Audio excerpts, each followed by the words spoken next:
In the rain-soaked chaos of downtown Chicago, Keisha Williams had $37 to last until Friday, a sleeping 6-year-old in her back seat, and 30 seconds to decide whether to help the bloodied stranger collapsed against the brick wall, unaware that this choice would shatter every wall she'd built around her heart.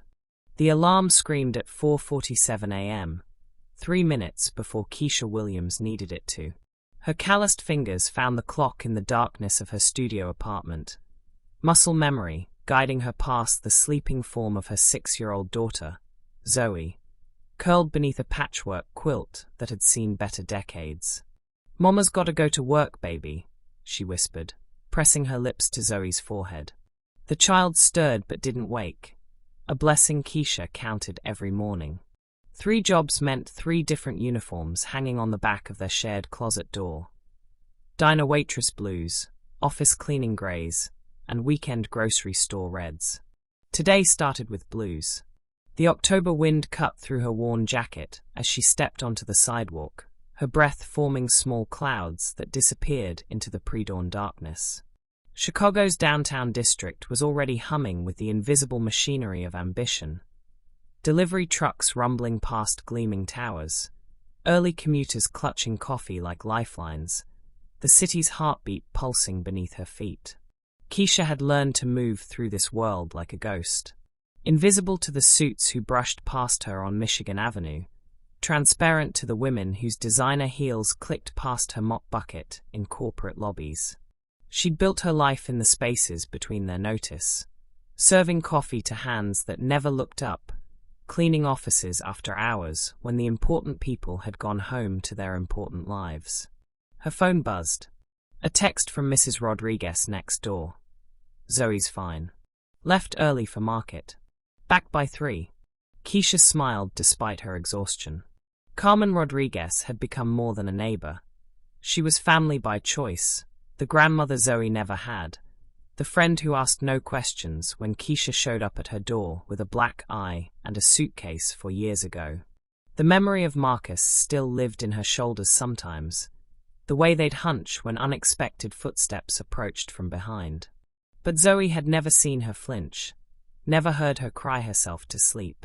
Some victories were measured in the nightmares you didn't pass on. Across town, in a penthouse that kissed the clouds, Alexander Morrison stood before floor-to-ceiling windows, watching the sun paint the lake gold. His reflection stared back, designer stubble, perfectly tousled hair, the kind of casual elegance that cost more than most people's monthly rent. At 34, he was everything the business magazines said he was: brilliant, ruthless, devastatingly successful. What they didn't write about were the sleeping pills on his nightstand, or the way he sometimes forgot to eat for days, too numbed by the mechanical rhythm of acquisition and profit to remember his body's needs. Morrison Industries had grown from his father's small construction company into a multinational empire under Alex's vision. But somewhere in the climb, he'd left pieces of himself scattered across conference room floors. His phone displayed 17 missed calls from various assistants, board members, and society photographers. Tonight's charity gala would put him in another tuxedo, surrounded by another crowd of people who wanted something from him, who spoke in careful codes about quarterly projections and strategic partnerships while their eyes calculated his net worth. He'd been thinking about disappearing lately. Not permanently, he wasn't that far gone, but just stepping away, becoming invisible, walking through the world without the weight of expectation pressing against his chest like a stone. The idea had been growing for weeks, fed by sleepless nights and the hollow echo of his footsteps in the penthouse. What would it feel like to be nobody? To have a conversation where the other person didn't know his name, didn't want anything from him except maybe the time of day? Alex picked up the clothes he'd bought yesterday. Simple jeans, a plain t-shirt, worn sneakers from a thrift store. The disguise felt like armor in reverse, stripping away everything that made him Alexander Morrison III, leaving behind just Alex. Just a guy who might need help, might need kindness from a stranger. He'd done stranger things for less important reasons. By 2 p.m., Keisha's feet ached from the lunch rush at Murphy's Diner, but her tips jar held $43, enough to buy Zoe those light-up sneakers she'd been eyeing at the discount store. Small victories still counted as victories. The rain started as she walked to her second job, fat drops that turned the sidewalks slick and sent people scurrying for cover. Keisha pulled her hood up and kept walking. She'd worked in worse weather, and the cleaning company docked pay for tardiness. That's when she saw him, slumped against the brick wall of an alley, a man in worn jeans and a blood-stained t-shirt, his dark hair matted with rain, and something that looked like it had come from the gash above his left eyebrow. His eyes were closed, face pale in the grey afternoon light. Keisha's first instinct was to keep walking. Downtown Chicago was full of people with problems she couldn't solve, and she had her own survival to worry about. But something about his stillness made her pause. The way his chest barely moved, the unnatural angle of his left wrist. This wasn't addiction or mental illness. This was someone in real trouble. She checked her watch. 15 minutes until her shift started. 15 minutes that could cost her a job she couldn't afford to lose. The stranger's eyes fluttered open as she approached, revealing irises the color of storm clouds. He tried to sit straighter and winced, his good hand moving instinctively to his ribs. "Hey," Keisha said softly, crouching down. "Hey, you okay?" His voice came out rough, barely above a whisper. I think I need help." What would you do in Keisha's situation? Sometimes we have to choose between our own security and helping others. Share a time when you had to make a difficult choice in the comments. Keisha's phone buzzed with a text from her supervisor. "Where are you? Shift starts in 10. She looked at the stranger's pale face, then at her phone, then back at him. $43 in tips. A job that barely paid rent. A daughter who needed those light-up sneakers, and so much more. "I'm calling 911, she said, already dialing. "No." His voice was stronger now, urgent. "Please. No hospitals. I need to get somewhere safe."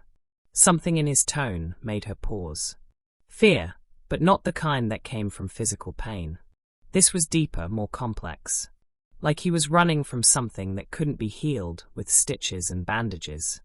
"Look, I don't know what kind of trouble you're in," Keisha said, "but you need medical attention. That cut on your head. I have money." The words tumbled out desperately. "I can pay you. Whatever you make in a day, I'll double it. Triple it. Just help me get cleaned up somewhere. Anywhere but a hospital." Keisha studied his face. Despite the blood and bruising, there was something about him, the way he spoke, his posture even while injured, that suggested he wasn't lying about having money. But more than that, there was something familiar in his eyes. The same haunted look she'd seen in her own mirror during those first months after leaving Marcus. Someone running from a life that was slowly killing them. Her phone rang. The cleaning company. "I have to take this," she said, stepping away. "Murphy Cleaning." "Yes, I know I'm late. Family emergency." "I understand." She hung up and stared at the phone's black screen. That was it. Job number 2 gone. The careful balance she'd maintained for 2 years, shattered in a moment of impulse. But when she looked back at the stranger, saw him trying to press his torn shirt against the cut on his forehead, she felt something she hadn't experienced in a long time. The luxury of choice. Not survival, not desperation, but actual choice. "Can you walk?" she asked. Her beat-up Honda Civic smelled like French fries and industrial cleaning products. But Alex had never been more grateful for anything in his life. The woman, she'd introduced herself simply as Keisha, drove with practiced efficiency through streets he recognized from his penthouse view, but had never actually traveled. "There's a urgent care clinic on Roosevelt," she said, eyes on the road. "Takes walk-ins. I told you, no medical. It's not a hospital." Her voice carried the patience of someone used to dealing with stubborn children. "And you need those cuts looked at properly. Whatever you're running from, it'll still be there whether you have a concussion or not." Alex touched his ribs gingerly. She was right about the medical attention, but wrong about what he was running from. He wasn't fleeing a person or a situation. He was running from himself, from a life that felt like wearing someone else's skin. "Why are you helping me?" he asked. Keisha was quiet for so long he thought she wouldn't answer. When she finally spoke, her voice was softer than before. 4 years ago, I was sitting in a McDonald's at 2 a.m. with my daughter, trying to figure out where we were going to sleep. Had $17 and a black eye, and this old man at the next table just slid his coffee over to me. Didn't say anything, didn't ask questions. Just saw someone who needed help and helped. She pulled into the clinic parking lot, turned off the engine. "Sometimes the universe puts you somewhere for a reason," she said. "Maybe today I was supposed to be walking down that street at exactly the right time." Alex felt something shift in his chest, like a door opening after being locked for years. When was the last time someone had looked at him and seen just a person who needed help? Not a business opportunity, not a strategic alliance, not a name on a guest list. Just someone worth saving. "I'm Alex," he said quietly. "Nice to meet you, Alex." Keisha's smile was the first genuine one he'd seen in months. "Now let's get you patched up." 2 hours later, Alex had 6 stitches, a prescription for pain medication, and a definitive diagnosis of extremely lucky. The doctor had been concerned about potential internal bleeding, but the X-rays showed only bruised ribs and wounded pride. "Your wife did the right thing bringing you in," the doctor told him as they prepared to leave. "Head injuries are nothing to mess with." Alex started to correct him, but Keisha just smiled and said, "He's stubborn that way." In the parking lot, she handed him the pharmacy bag with his medication. "Okay, Alex, you're officially not dying. Where do you want me to drop you off?" The question he'd been dreading. His penthouse felt like a cage now, and the office was full of people who would ask questions he wasn't ready to answer. But more than that, he wasn't ready for this afternoon to end. For the first time in years, he felt like himself. Not the image in magazines, not the name on contracts, just a person having a conversation with another person who saw him as worth saving. "Actually," he said, "I owe you dinner. You lost a job today because of me." Keisha's expression grew guarded. "You don't owe me anything." "I know I don't. But I'd like to buy you dinner anyway. Not because I have to, but because I want to thank you properly. And because..." He paused, searching for words that wouldn't sound like a line. "Because I haven't had a real conversation with someone in longer than I can remember, and I'm not ready for it to end." She studied his face for a long moment, and Alex held his breath. This moment felt more important than any business deal he'd ever negotiated. "I have to pick up my daughter at 6, she said finally. "And I don't do fancy places." "I know a great diner," Alex said, his smile genuine for the first time in months. "Nothing fancy about it." Murphy's Diner looked different from the customer side of the counter. Alex sat across from Keisha in a red vinyl booth that had seen decades of stories, watching her interact with co-workers who clearly adored her. The way the cook called out, "Hey, Kuish," with genuine warmth, how the other waitress squeezed her shoulder and asked about Zoe. It painted a picture of someone deeply rooted in her community despite having so little in material terms. "You worked here long?" Alex asked, sipping coffee that was stronger than anything served in his corporate cafeteria. 2 years, Keisha said, then caught herself. "Well, I guess it's just one job now." The reality of her lost cleaning position flickered across her face before she pushed it away. "But Mickey, the owner, he's good people. Flexible with hours, understanding about single mom stuff." Alex felt guilt twist in his stomach. Her kindness had cost her, and she was sitting here acting like it was no big deal. "About that job." "Don't." Her voice was firm, but not unkind. "I made a choice. Adults live with their choices." But Alex saw the way she automatically calculated tip amounts on the napkin, the careful way she ordered only coffee instead of food. He'd grown up with enough money to make choices without consequences, And here was someone who'd sacrificed financial security to help a stranger. "Tell me about your daughter," he said, changing the subject. Keisha's whole demeanor softened, the way sunlight breaks through clouds. "Zoe. She's 6, going on 16. Reads everything she can get her hands on. Asks about 1,000,000 questions a day. Wants to be a scientist when she grows up. Or a princess. Or a scientist princess." She laughed, and the sound was like music. "She's my everything." Alex watched her face transform as she talked about Zoe. Saw the fierce love, the pride, the bone-deep exhaustion of someone carrying the weight of another person's entire world. "Where's her father?" The softness disappeared instantly. Keisha's shoulders tensed, her hands flat on the table. "Not in the picture. By choice. Mine." The words carried weight, history, scars that hadn't fully healed. Alex recognized the tone. He'd heard it in boardrooms when someone mentioned his own father. Some stories were too sharp to touch without bleeding. "I'm sorry," he said.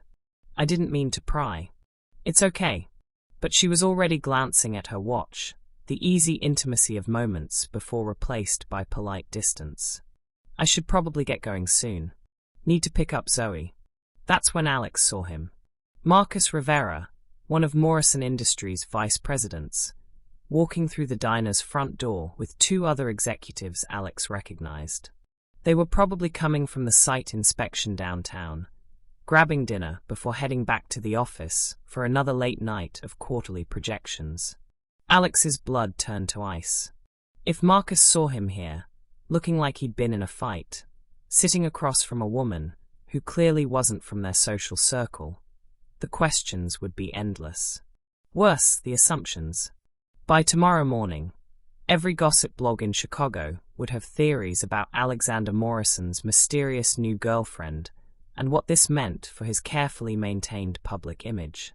"I need to use the restroom," Alex said abruptly, sliding out of the booth and keeping his head down as he moved toward the back of the diner. But not before he saw Marcus's eyes scan the room, that predatory awareness that had made him so successful at corporate politics. In the tiny restroom, Alex splashed cold water on his face and stared at his reflection. The stitches above his eyebrow, the bruising on his jaw, he looked exactly like what he was, someone who'd been running from his real life and gotten caught. But for the first time in months, he'd also felt like himself. Sitting across from Keisha, hearing her laugh, seeing the world through her eyes, it had been more real than anything he'd experienced in his penthouse or his corner office. His phone buzzed with a text from his assistant. "Emergency board meeting moved to 8 p.m. Where are you?" Alex stared at the message, then at the mirror. He could slip out the back exit, call his driver, be back in his suit and in that boardroom in 40 minutes. Resume being Alexander Morrison 3. Leave behind this afternoon like it had never happened.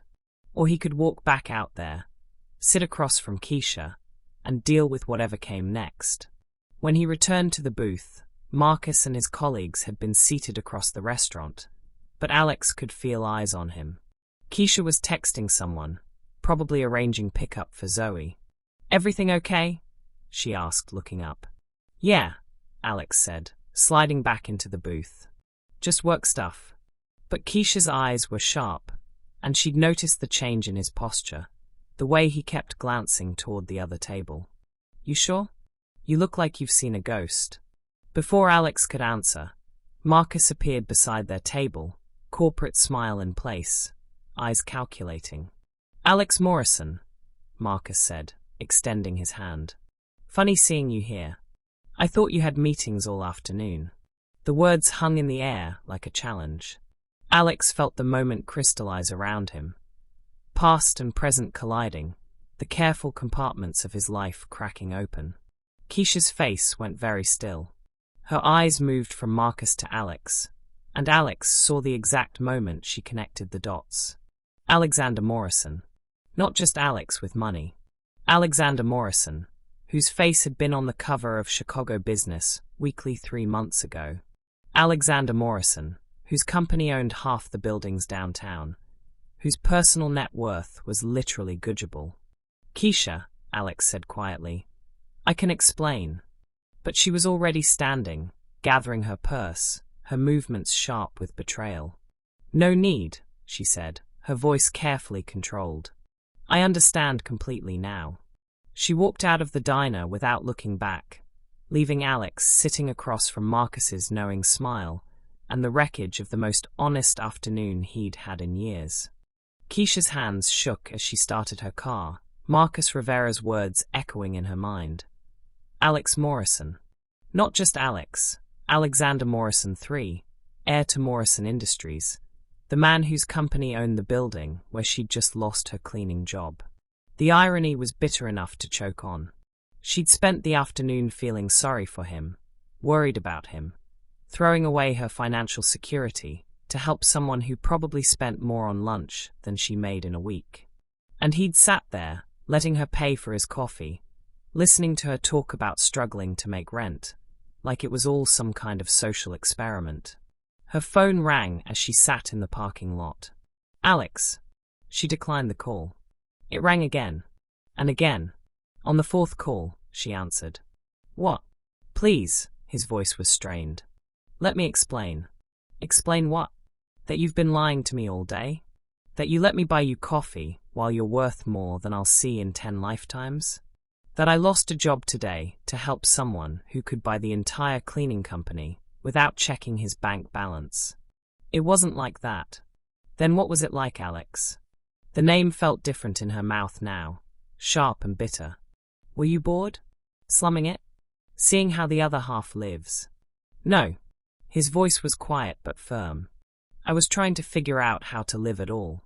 The pain in his words caught her off guard, but she pushed the sympathy away. She'd learned the hard way that wealthy men could make their problems sound like tragedies when it suited them. "I can't do this," she said. "I have to get my daughter."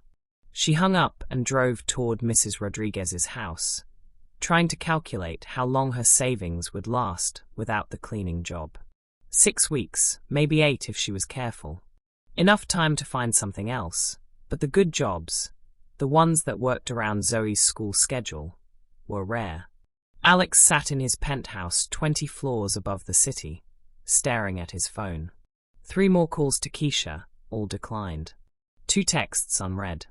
Marcus had cornered him after she left, full of questions and implications, but Alex had brushed him off and left without explanation. Now, surrounded by the trappings of his success, he felt more hollow than ever. His assistant had called twice about the board meeting. His mother had left a voicemail about some charity function. The same carousel of obligations and expectations that had been crushing him for months. But all he could think about was the look on Keisha's face when she'd connected the dots. Not just betrayal, disappointment. Like he'd confirmed something she'd hoped wasn't true. He'd spent years building walls around himself, creating distance between his public persona and any genuine connection. The disguise, the fake name, it had all been about finding someone who could see past the money and the power to whatever was left of the real him underneath. And he'd found her. For a few hours, Keisha had looked at him and seen someone worth saving, someone deserving of kindness. She'd sacrificed for him, not because of what he could give her, but because helping people was who she was. Now she thought it had all been a lie. His phone rang. Not Keisha, his private investigator, a man he kept on retainer for various corporate security issues. "Mr. Morrison? You asked me to look into that incident downtown today. I have some information." Alex had almost forgotten. In the chaos of the afternoon, he'd made one call while Keisha was getting his prescription filled, asking his PI to find out who had attacked him and why. "The 3 men who jumped you," the PI continued, "they're connected to the Riverside Development Project. Apparently, some of the displaced residents weren't happy with the buyout terms. Thought sending a message might change your mind about the demolition schedule." Alex closed his eyes. Riverside Development, low-income housing that Morrison Industries was converting into luxury condos. Families being relocated, communities being displaced, all for profit margins and quarterly reports. Including, he realized with sick certainty, probably people like Keisha. "Sir? Do you want me to press charges?" "No," Alex said quietly. "No charges. But I want you to find someone for me." Keisha was reading Zoe a bedtime story when the knock came. "Good night, Moon," for the 100th time, her daughter's small body warm against her side, the ritual that made everything else bearable. "Stay here, baby," she whispered, kissing Zoe's forehead. Through the peephole, she saw Alex standing in the hallway of her apartment building, looking nothing like the injured stranger from this afternoon. Clean clothes, perfectly styled hair, the kind of quiet confidence that came with never having to worry about rent money. She opened the door, but didn't invite him in. "How did you find where I live?" "I have resources," he said, then caught himself. "That sounds terrible. I'm sorry. I needed to see you. To explain." "Explain what?" "That you're rich and I'm not." "I figured that out already." "Explain that everything I told you today was true." Alex's voice was raw with exhaustion. "My name is Alex. I was running from my life. I did need help. And meeting you was the first real thing that's happened to me in years." Despite herself, Keisha felt her anger waver. There was something in his eyes, the same lost quality she'd seen in the alley, but deeper now, more desperate. "You let me pay for your coffee," she said. "I know. You listened to me worry about losing a job, while you could have solved all my problems with pocket change. I know. You sat there and let me think we were the same. Just two people helping each other. We are the same." The words came out fierce, passionate. "You think money changes what happened in that alley? You think it changes the fact that you saved someone today, that you chose kindness over security? You think it changes the way you made me feel like a human being instead of a bank account?" Keisha stared at him, seeing past the expensive clothes to the man underneath. Still lost, still searching, still carrying scars that money couldn't heal. "What do you want from me, Alex?" "A chance," he said simply. "A chance to prove that who I was today, sitting in that diner, talking with you, being grateful that someone cared enough to help. That's the real me. Everything else is just inheritance." Behind her, she heard Zoe's voice. "Mama? Who's that?" Alex's eyes widened as Zoe appeared in the doorway.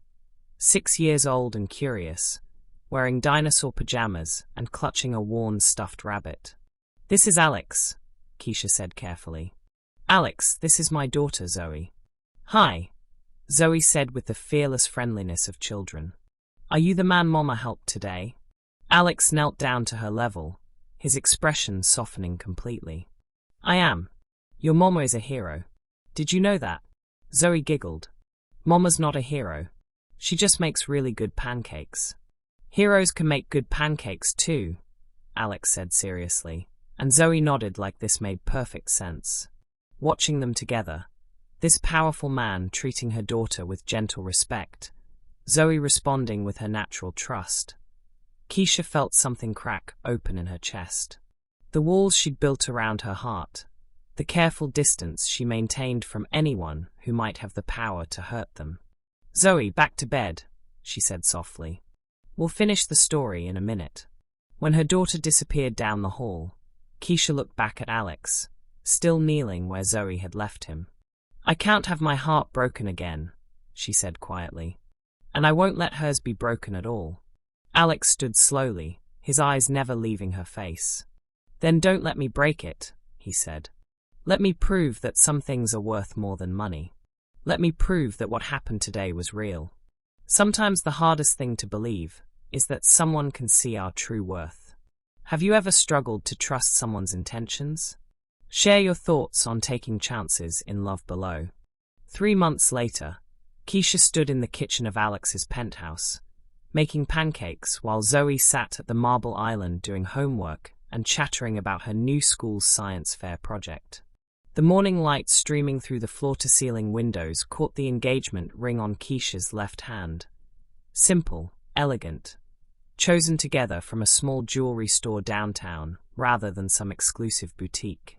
The secret is letting the batter rest, she was explaining to Alex, who watched her cook with the same intensity he'd once reserved for board meetings. Patience makes all the difference. Patience, Alex repeated, sliding his arms around her waist from behind, pressing a kiss to her neck. I'm learning. It hadn't been easy. The first few weeks after that night at her apartment had been careful, tentative. Coffee dates while Zoe was at school, long phone calls after bedtime, slowly building trust brick by brick. Alex had insisted on paying her lost wages from the cleaning job, then helped her find something better. A part-time position at a non-profit that worked with displaced families, using her natural empathy and street smarts to help people navigate crisis. The non-profit, it turned out, was quietly funded by Morrison Industries. When Keisha found out, she'd confronted Alex about it, worried he was still trying to manipulate the situation. I was helping those families long before I met you, he'd said. But meeting you made me understand what that help actually meant to people. You made me remember why it mattered. That was Alex, layers of complexity beneath the surface. A man who'd been raised in privilege, but wasn't destroyed by it, who'd used his wealth as armor for so long he'd forgotten it could be a tool for good instead. The media attention had been intense when their relationship became public. Photos of them at Zoe's school plays, speculation about the mystery woman who'd captured the eligible bachelor's heart, invasive questions about her past that Alex's security team had deflected with professional efficiency.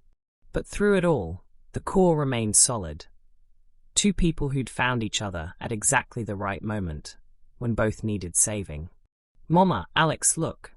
Zoe held up her homework, a math worksheet covered with stickers. Mrs. Peterson said, I'm ready for advanced problems. That's my brilliant girl, Keisha said, ruffling her daughter's curls. Our brilliant girl, Alex corrected quietly, and Keisha's heart did the same flutter it had been doing for months every time he claimed them as family. The adoption papers were already filed. Alex hadn't asked to replace Zoe's father. He'd asked to become the father she deserved. The difference mattered. Speaking of advanced problems, Alex said, retrieving an envelope from the counter. This came yesterday. Keisha recognized the letterhead immediately. University of Chicago. Her application for the social work graduate program, something she'd dreamed about for years, but never thought possible with a single income and a child to raise. Her hands shook as she opened it. Dear Ms. Williams, we are pleased to inform you. I got in, she whispered, then louder. I got in. Alex swept her into his arms, spinning her around the kitchen, while Zoe cheered from her stool. When he set her down, his eyes were bright with unshed tears. I'm so proud of you, he said. You're going to change so many lives. We already did, Keisha said, cupping his face in her hands. We changed each other's. 6 months later. The wedding was small, held in the community garden where Alex had started volunteering.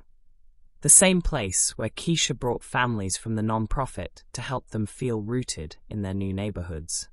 Zoe scattered flower petals with serious concentration, wearing the light-up sneakers she'd finally gotten and a dress that made her feel like the scientist princess she'd decided to become. Mrs. Rodriguez cried through the entire ceremony. Mickey from the diner closed early to attend, bringing his famous apple pie for the reception. Marcus Rivera, surprisingly, had become one of Alex's strongest supporters once he understood that this wasn't a phase, but a fundamental shift in who his boss was becoming. I take you, Keisha, to be my wife, Alex said, his voice steady despite the emotion in his eyes. You saw me when I was lost, saved me when I was broken, and loved me when I finally found my way home. You and Zoe are my everything, my purpose, my future. I take you, Alex, to be my husband, Keisha replied, her voice strong and clear. You showed me that love doesn't have to hurt, that trust can be rebuilt, and that some fairy tales are real. They just don't look like what we expected. You chose us, and we choose you forever. The kiss was sweet, tender, full of promise. When they broke apart, Zoe was tugging on Alex's jacket. "Does this mean you're really my daddy now?" she asked. "If you want me to be," Alex said, kneeling to her level. "I do," Zoe said solemnly, then broke into a grin. "Can we have pancakes at the party?" "We can have whatever you want, princess," Alex said, scooping her up.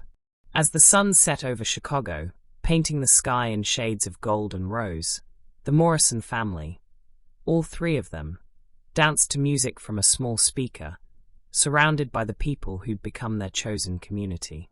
Keisha looked up at her husband, this man who'd been a stranger in an alley and was now her partner in everything, and marveled at how love could bloom in the most unexpected places. Sometimes the best stories began not with "once upon a time," but with "what if I helped this person?"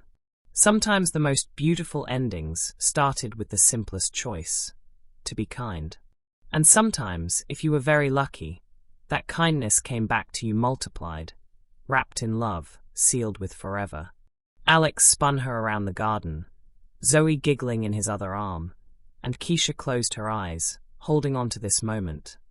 This joy, this completion, this proof that broken hearts could heal stronger than before. "Happy?"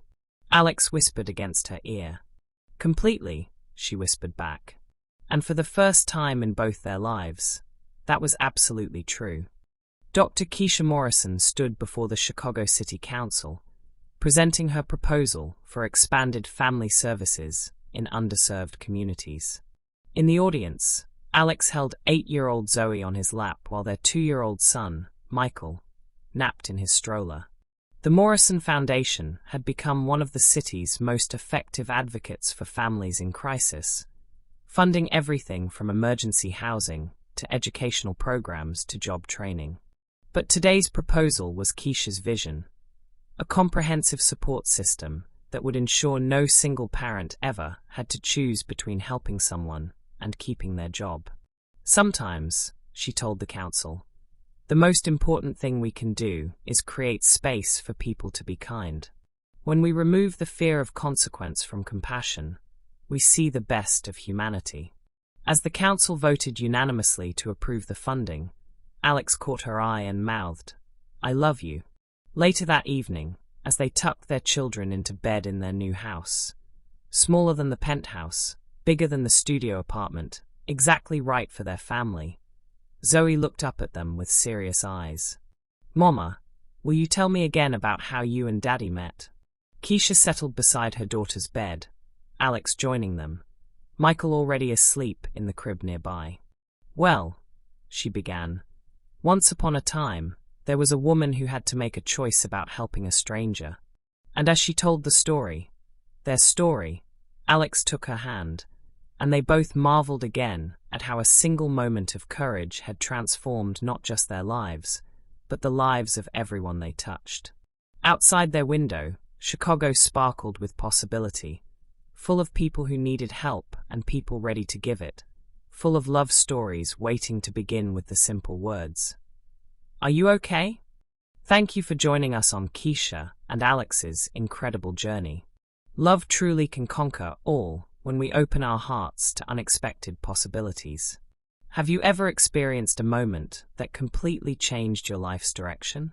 We'd love to hear your own story of unexpected love or kindness in the comments below. If this story touched your heart, please like this video, subscribe for more inspiring love stories, and share this with someone who believes in the power of love.